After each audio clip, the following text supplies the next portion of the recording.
એકવાર એક રાજાનો બહાદુર હાથી કાદવમાં ફસાઈ ગયો. પોતાના ભારી ભરખમ વજનના કારણે ઊભો થઈ બહાર નીકળવાની કોશિશ પણ નહોતો કરી રહ્યો. આ જ હાથી યુદ્ધમાં સૌથી પહેલો હોય. કેટલાય યુદ્ધોમાં આ હાથીએ રાજાને વિજય અપાવવામાં મદદ કરી હતી. બધાએ ખૂબ પ્રયાસો કર્યા, પણ હાથી બહાર નીકળી ના શક્યો અને બધા થાકી હારીને બેસી ગયા. અંતે રાજ્યના ગુરુ આવ્યા.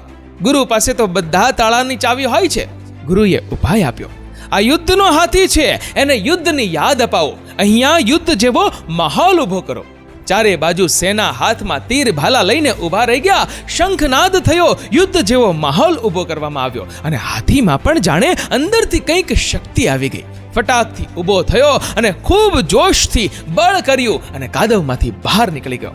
મિત્રો, આપણે પણ ક્યારેક હતાશ, નિરાશ, મુસીબતના કાદવમાં ફસાઈને બેસી જઈએ છીએ. ત્યારે ગુરુ જ છે જે તમને તમારી શક્તિ યાદ અપાવવામાં મદદ કરે છે. તમારો વિડીયો વિશે શું કહેવું છે કમેન્ટ કરજો અને વિડીયો ગમ્યો હોય તો લાઈક કરજો અને શેર પણ.